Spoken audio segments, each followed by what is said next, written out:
নমস্কার মাননীয় সুধী দর্শকবৃন্দ, ব্রহ্মাণ্ড পুরাণের 29 পর্বে আপনাদেরকে জানাই আন্তরিক শুভেচ্ছা। এখন শুনছেন ব্রহ্মাণ্ড পুরাণ। ধীমান সুত বললেন, অতীত সমস্ত মন্বন্তরেই যে মন্বন্তরাধিপতি ঋষি 8 রকম দেবতা ও মানবগণ জন্মেছিলেন, তারা সকলেই নিজের নিজের নাম ও রূপ অনুসারে তুল্য অভিমানী। এর আগে আপনাদের কাছে মহর্ষিদের সৃষ্টির কথা বলেছি। এমন আনুপার্বিকভাবে স্বয়ম্ভুব বংশ ও রাজ সৃষ্টি বিষয়ে বিস্তারিত আলোচনা করছি, শুনুন।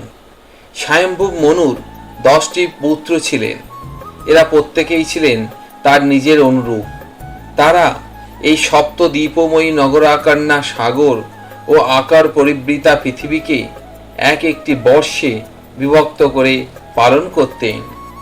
স্বয়ম্ভুব মন্বন্তরে ত্রেতা যুগের প্রথমকালে স্বয়ম্ভুবের পৌত্ররূপে এবং প্রিয়ব্রতের পুত্ররূপে জন্মলাভ করেন এই 10 জন স্বয়ম্ভুব পৌত্র। যথাবিহিত প্রজা সৃষ্টি, তপস্যাচরণ ও যোগানুষ্ঠান করেছিলেন। প্রজাপতি কর্দমের ঔরসজাতা মহাভাগ্যবতী কন্যার গর্ভে প্রজাকাম বীর প্রিয়ব্রতের 2 কন্যা ও 10টি পুত্র জন্মগ্রহণ করেন। এই 2 শুভপ্রদা কন্যার নাম সম্রাট ও কুক্ষী। এদের 10 জন ভাই প্রত্যেকেই প্রজাপতির মতো বীর ছিলেন। তাদের নামগুলি মতো বীরও ছিলেন। তাদের নামগুলি হল অগ্নিগ্ধ, অগ্নিবাহু মেধা, মেধাতিথি, বসু, জ্যোতিষ্মান, দ্যুতিমান, হব্য, শবন ও পুত্র প্রিয়ব্রত। এদের মধ্যে 7টি পুত্রকে পৃথিবীর 7টি দ্বীপের অধিপতি নির্বাচিত করেন, যেমন মহাবলী অগ্নিগ্ধকে জম্মুদ্বীপের, মেধাতিথিকে জ্যোতিষ্মানকে কুশদ্বীপের, প্লক্কদ্বীপের, বসুকে সাবনলী দ্বীপের, দ্যুতিমানকে সালমি দ্বীপের, কৌঞ্জ দ্বীপের, হব্যকে শাক দ্বীপের এবং শবনকে পুষ্কর দ্বীপের আধিপত্যে অধিষ্ঠিত করেছিলেন।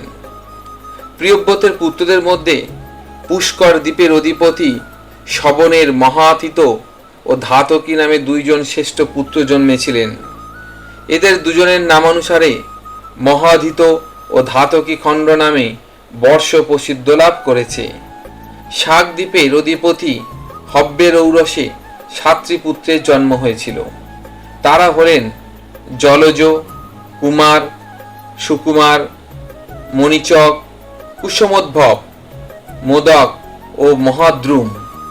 এই সব পুত্রদের মধ্যে জলজ অধিকৃত প্রথম বর্ষের নাম জলজ, কুমাক অধিকৃত দ্বিতীয় বর্ষের নাম সুকুমার, মণিচক অধিকৃত চতুর্থ বর্ষের নাম মানিচক, কুসুমোদ্ভব অধিকৃত পঞ্চম বর্ষের নাম কুসুমোদ্ভব, মোদক অধিষ্ঠিত ষষ্ঠ বর্ষের নাম মৌদাক, মহাদ্রুম কর্তৃক অধিকৃত সপ্তম বর্ষের নাম মহাদ্রুম।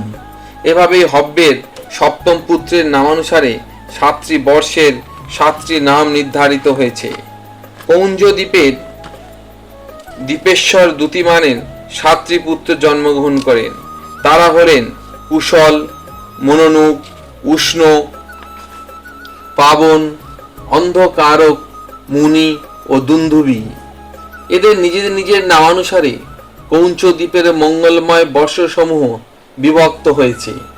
উদাহরণস্বরূপ বলা যেতে পারে, কুশের অধিকৃত বর্ষের নাম কুশল, মনোযোগ অধিকৃত বর্ষের নাম মনোনুক, উষ্ণ অধিকৃত বর্ষের নাম পাবন, অন্ধকার অধিকৃত বর্ষের নাম অন্ধকারক, মুনি অধিকৃত দেশের নাম মুনির দেশ এবং দুন্ধুবি অধিকৃত বর্ষের নাম দুন্ধুবি। কৌঞ্চদ্বীপের এদের 7 ভ্রাতার নামে 7টি উজ্জ্বল জনপদও আছে। কুশদ্বীপের অধিকারী প্রিয়ব্রত পুত্র জ্যোতিষ্মানেরও 7টি মহা তেজস্বী পুত্র জন্মেছিলেন। তাদের নাম হল যথাক্রমে উদ্ভিদ, বেণুমান, শৈরথ, লবণ, ধৃতি, প্রভাকর ও কপিল। ওই পুত্রদেরও নিজ নিজ নাম অনুসারে 7টি বর্ষ চিহ্নিত হয়েছে। কুশদ্বীপের প্রথম বর্ষের নাম উদ্ভিদ, দ্বিতীয় বর্ষের নাম বেণুমণ্ডল, তৃতীয় বর্ষের নাম স্বৈরথাকার, চতুর্থ বর্ষ হল লবণ, পঞ্চম বর্ষ ধৃতিমান, ষষ্ঠ বর্ষ প্রভাকর এবং সপ্তম বর্ষ কপিল। কুশদ্বীপের এই 7 জন জ্যোতিষ্মান পুত্রের নিজের নিজের নামে নামাঙ্কিত এই সমস্ত দেশ, আশ্রম ও আচারযুক্ত প্রজায় সমলঙ্কিত। শালমণি দ্বীপের অধিপতি বসু, মতান্তরে বপুষ্মানেরও 7টি পুত্র। এরা হলেন শ্বেত, হরিত, জিমুত, রোহিত, বিদ্যুৎ, মানস ও সুপ্রভ। শ্বেত অধিকৃত দেশের নাম শ্বেত হতদেশ, রোহিত অধিকৃত দেশের নাম জিমুত, কর্তৃক অধিকৃত দেশের নাম জিমুত, হরিতের হরিত, বিদ্যুতের বৈদ্যুৎ, মানসের মানস, সুপ্রাধিকৃত দেশের নাম সুপ্রভ। এইভাবে বপুষ্মানের 7টি পুত্রের নাম 7টি দেশে প্রসিদ্ধ। এবার আমি প্লক্ক দ্বীপের বিষয়ে বর্ণনা করব। প্লক্ক দ্বীপের মেধাতিথিরও 7টি পুত্র। এদের মধ্যে শান্তভয় জ্যৈষ্ঠ, শিশির দ্বিতীয়, সুমোদয় তৃতীয়, আনন্দ চতুর্থ, শিব পঞ্চম, ক্ষেমক ষষ্ঠ ও ধ্রুব সপ্তম। এই 7টি পুত্রের নামানুসারে প্লক্ক দ্বীপের সপ্তবর্ষের নাম নির্ধারিত হয়েছে। সেগুলি হল যথাক্রমে শান্তভয়, শিশির, সুমোদয়, আনন্দ, শিব, ক্ষেমক ও ধ্রুবক। স্বয়ম্ভূ মন্বন্তরে তারা এই সপ্তবর্ষ নিজের নিজের নামানুসারে প্রতিষ্ঠিত করেন। প্লক্ক দ্বীপাধিকর্তা মেধাতিথির পুত্ররা প্লক্ক দ্বীপস্থ প্রজাদের বর্ণ, আশ্রম ও আচার সম্পন্ন করেছিলেন। প্লক্ক দ্বীপ থেকে শাক দ্বীপ পর্যন্ত দ্বীপগুলিতে বর্ণ ও আশ্রম অনুসারে 5টি ধর্ম নির্দিষ্ট ছিল। সেগুলি হল সুখ, আয়ু, রূপ, বল ও নিত্য ধর্মচারণ। এই সমস্ত নিয়মই উল্লিখিত 5টি দ্বীপে সাধারণভাবে ব্যবহৃত হতো। প্লক্ক দ্বীপের পর এবার জম্বুদ্বীপের বিষয়ে বর্ণনা করছি, শুনুন। প্রিয়ব্রত মহাবলশালী অগ্নিধ্বাক জম্বুদ্বীপের অধীশ্বর রূপে নির্বাচিত করেন। অগ্নিধ্বের প্রজাপতি সম বলসম্পন্ন 9টি পুত্র আবির্ভূত হয়েছিলেন। জ্যৈষ্ঠের নাম নাভি।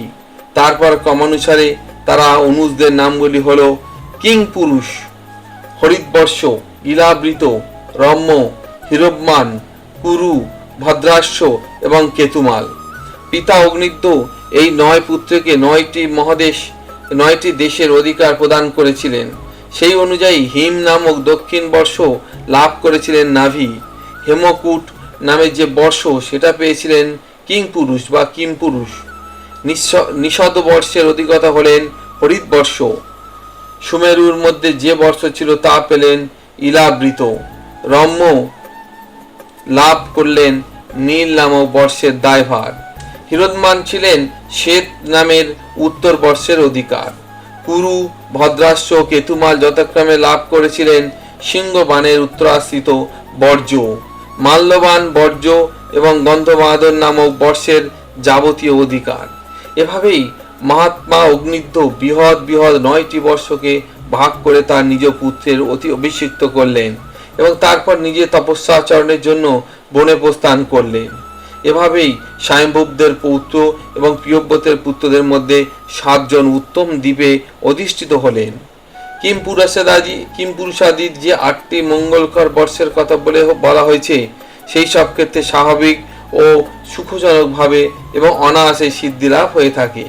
সর্বোপরি সেখানে শীত, উষ্ণাদি বিপরীত ধর্মের ফলে জরা, মৃত্যু, ভয়, ধর্ম, অধর্ম, যুগাবস্থার উত্তম মধ্যম এবং অধমতা ইত্যাদি কোনো বিভাগই দেখা যায় না। এবার আমি হিমালয়বাসী নাভিরাজের বংশ বর্ণনা করছি, শুনুন। মহা তেজস্বালী নাভির ঔরসে মরুদেবীর গর্ভে সমস্ত ক্ষত্রিয়দের আদি পুরুষ নৃপতি শ্রেষ্ঠ ঋষভ নামক পুত্র ভূমিষ্ঠ হলেন।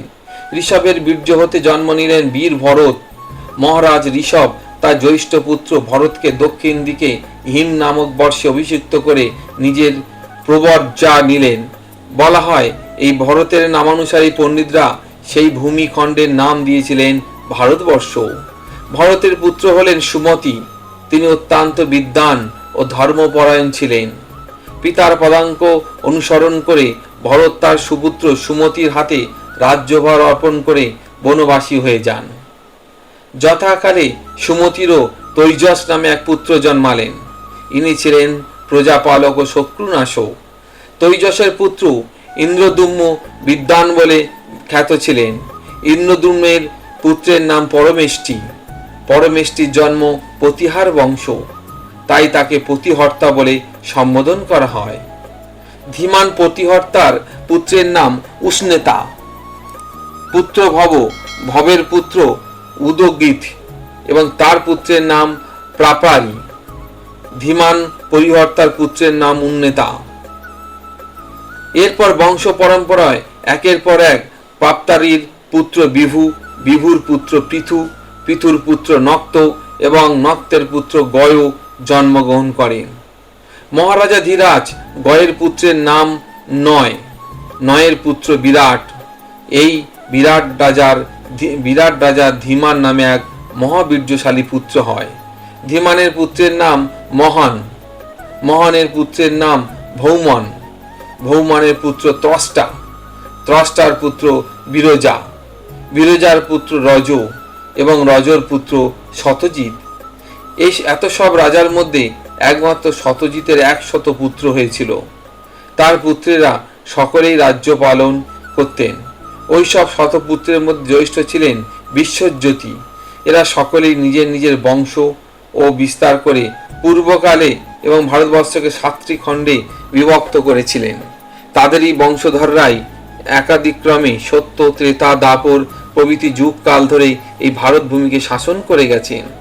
এই সব সকল পূর্ববর্তী শত সহস্র রাজারা স্বয়ম্ভূ মন্বন্তরে রাজ্য শাসন করতেন।